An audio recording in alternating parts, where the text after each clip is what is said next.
Good morning, dear students. Today we will do short question answers of lesson 7. So our first question is, what are the three states of matter? Give one example of each. Students, the three states of matter are solid, liquid and gas. Examples of solid are ice, brick and stone. They are solid because they are hard and the intermolecular space present them is negligible. No intermolecular space is present between the solid. That's why they are hard. Ice, brick and stone are quite hard. So they are solid. Liquids. Examples of liquids are water, milk and alcohol. Liquids are the substances that can flow. And they have fixed volume but their shape is not fixed. The vessel in which we keep them, they take the shape of that vessel, that container. If we put water in a glass, it will take the shape of glass. And if we put water in a jar, it will take the shape of jar. If we put it in a beaker, it will take the shape of beaker. It means their shape is not fixed, but their volume, their quantity, that remain fixed.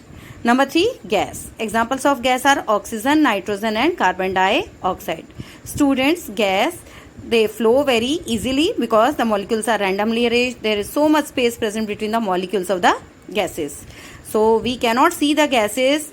They can only flow. We can feel them. Oxygen we breathe in during respiration and we breathe out carbon dioxide during the process of breathing. And nitrogen, oxygen, carbon dioxide, all these are present in the atmosphere. So atmosphere, air is a mixture of all these gases. Now comes to second question, what is condensation? Students, condensation is the process of change of vapor into liquid on cooling is called condensation. Student, I have told you in live class also with an example.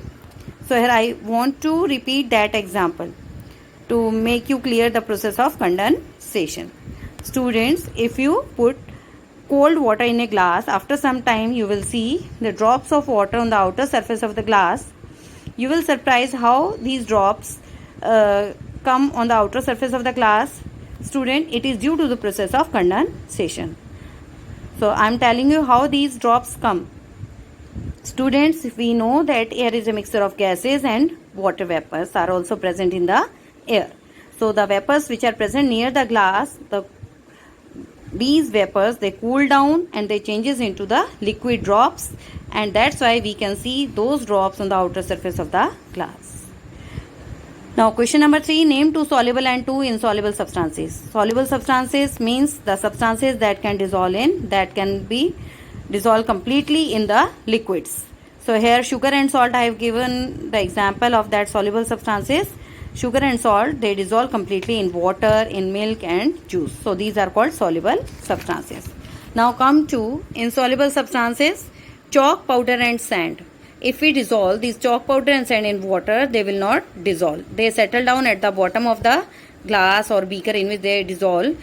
So we can say these are insoluble. Now question number 4, list 2 properties of solids. Answer, properties of solids are, number 1, solids are hard.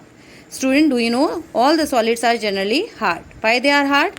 Because the molecules are very tightly packed. No intermolecular space is present. That's why all the solids are hard, like stone, like you can say book, table, all these are hard. Ice is also hard. Second, they have fixed shape, size and volume. As I have told you that there is no intermolecular space, the molecules are tightly packed, so they have fixed shape and size, and also their volume is fixed. They occupy the same space whether they kept on the, if we have a book, if we keep it on a table, it will occupy the same space when it kept on the chair or on a bed. It means they have fixed shape, size and volume. Now question number 5, which 2 solids turn to liquid when taken out of the refrigerator? Students, ice and butter, these are the 2 solids. When we keep them in the refrigerator, they remain in a solid state. But when we taken them out from the refrigerator, they will changes into the liquid state. And again on keeping them in the refrigerator, they will change again into the solid state. So these are the 2 solids which turn to liquid, ice and butter. So student, with this I end up my video. Have a good day students. If you have any query, you can ask me personally.